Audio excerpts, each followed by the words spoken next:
slow up, no I don't take shit. I got no love for the fakeness. If you wanna play tough and wanna hate this, I'll always show up. Malaysia kembali bikin kejutan.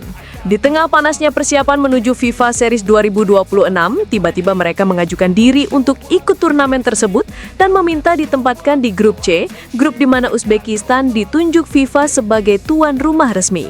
Dan reaksi netizen gak pakai lama, buset, makin ngelunjak nih.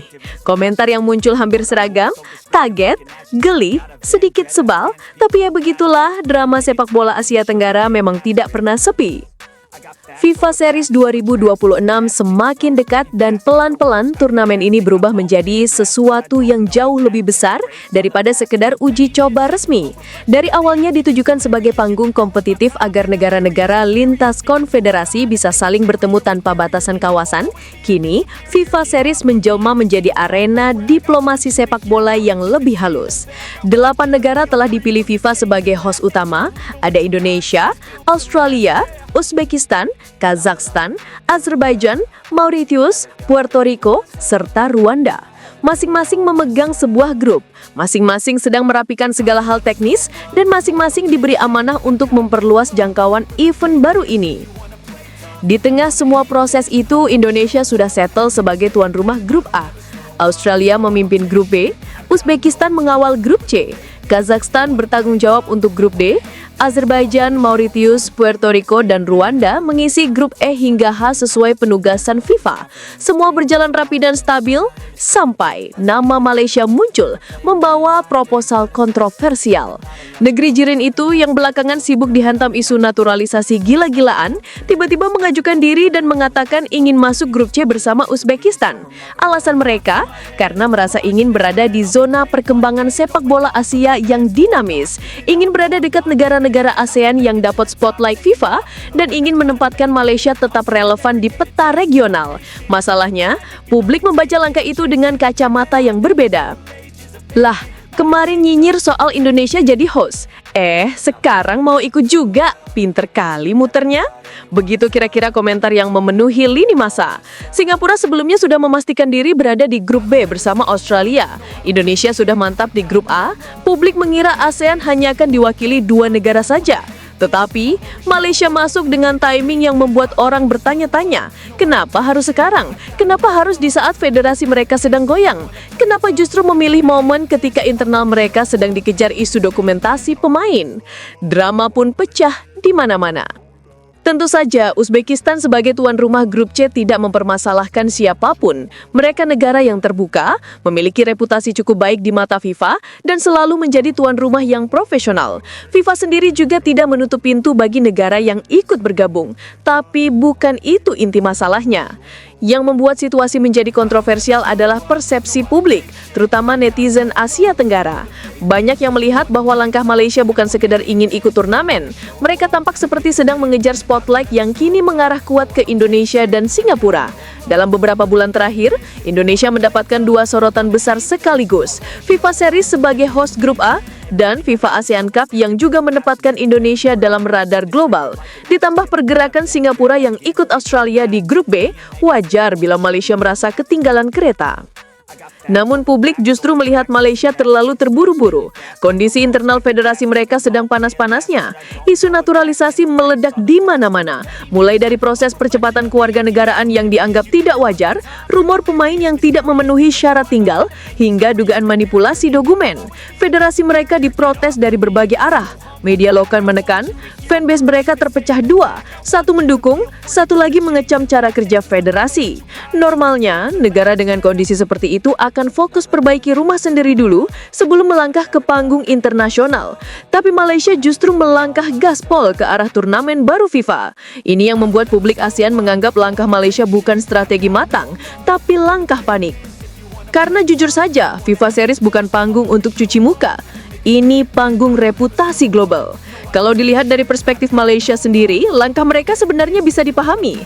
Dalam beberapa tahun terakhir, performa tim nasional mereka tidak menunjukkan peningkatan signifikan. Mereka merasa tertinggal dari rival-rival mereka. Indonesia sedang naik daun. Vietnam masih punya struktur sepak bola kuat. Thailand tetap menjadi rujukan sepak bola ASEAN. Singapura tiba-tiba muncul dengan rencana jangka panjang yang lebih realistis. Dan Malaysia, mereka seperti tidak mau menjadi satu-satunya negara ASEAN yang tidak punya panggung internasional baru. Masalahnya, pendekatan mereka terlihat tidak proporsional. Dari luar, tampak seperti mereka sedang memaksakan diri agar tetap relevan. Mereka mengejar cahaya sebelum memperbaiki fondasinya. Dan publik sangat cepat menangkap sinyal itu. Bukan berarti Malaysia tidak boleh ikut, tapi caranya, timingnya, narasi yang mereka bangun, semuanya terasa tergesa-gesa. Apalagi grup yang mereka incar adalah grup C, grup yang penuh negara kuat dengan Uzbekistan sebagai magnet utama. Jika Malaysia tampil buruk, reputasi federasi mereka bisa makin jatuh. Malaysia terlihat seperti sedang mengambil resiko besar untuk menutupi masalah besar di rumah sendiri. Sekarang mari kita lihat kondisi 8 host resmi. Indonesia memimpin grup A dan menjadi sorotan dunia karena turnamen ini merupakan langkah besar untuk Asia Tenggara. Australia di grup B, raksasa Asia yang konsisten dan memiliki kompleks infrastruktur dunia kelas atas. Uzbekistan memegang grup C, negara Asia Tengah yang sedang berkembang pesat. Kazakhstan memegang grup D sebagai negara peralihan Asia Eropa dengan kualitas fasilitas yang meyakinkan. Azerbaijan, Mauritius, Puerto Rico, dan Rwanda mengisi grup lainnya sebagai representasi global. Artinya panggung FIFA Series sudah memiliki peta yang jelas. Negara-negara peserta dipilih berdasarkan kesiapan, infrastruktur, rekam jejak, serta arah strategis FIFA untuk memperluas jangkauan antar kawasan. Di tengah deretan persiapan matang itu, Malaysia masuk membawa 3 hal sekaligus: drama, pertanyaan, dan perdebatan publik. Anehnya, Malaysia tampaknya tidak membaca atmosfer publik. Mereka menganggap keputusan ini sebagai langkah strategis. Mereka ingin dilihat sebagai negara yang tidak ketinggalan. Mereka ingin masuk dalam arus besar perubahan sepak bola Asia. Tapi publik melihat hal yang lebih sederhana. Malaysia terlalu memaksakan diri. Bahkan di internal Malaysia sendiri banyak suara yang mempertanyakan langkah ini. Para pengamat sepak bola lokal bilang seharusnya federasi fokus benahi manajemen internal, menata regulasi naturalisasi, memperbaiki kompetisi domestik, dan memberikan kepastian kepada supporter. Tapi yang terjadi malah sebaliknya. Mereka memilih mengirim proposal ke FIFA demi masuk turnamen global yang tekanan dan ekspektasinya jauh lebih tinggi. Dan publik ASEAN, seperti biasa, langsung mengutarakan pendapat paling jujur. Beresin dulu urusan sendiri bro, jangan lompat ke turnamen dunia kalau internal masih bubar. Pada akhirnya, apakah Malaysia bisa diterima? FIFA tentu akan mempertimbangkan banyak hal. Mereka tidak menutup pintu bagi negara yang ingin ikut. Tapi FIFA juga memperhatikan stabilitas internal. FIFA tidak mau turnamen parunya dibayangi drama federasi anggota. Reputasi event harus dijaga.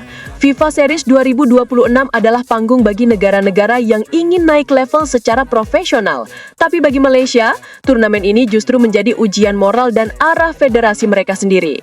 Apakah ini langkah matang atau hanya reaksi panik terhadap tekanan publik? Sementara negara lain sibuk mempersiapkan tim, membangun strategi, memetakan lawan, memperhitungkan poin ranking, dan memaksimalkan spotlight yang diberikan FIFA, Malaysia justru tampak sibuk menyiapkan narasi pembelaan publik. Karena pada akhirnya, publik tidak menilai Malaysia dari alasan resmi federasinya. Publik menilai dari apa yang mereka lihat. Langkah yang terburu-buru, situasi internal yang belum selesai, dan ambisi besar yang tidak didukung fondasi kuat. Jika Malaysia benar-benar ingin ikut FIFA Series 2026, tidak ada yang melarang. Tapi yang dipermasalahkan publik bukan boleh atau tidak bolehnya. Yang dipermasalahkan adalah kenapa tergesa-gesa? Kenapa tampak terlalu ngotot? Kenapa ikut turnamen global padahal rumah sendiri masih berantakan? Itu pertanyaan yang sampai sekarang masih jadi bahan perdebatan netizen.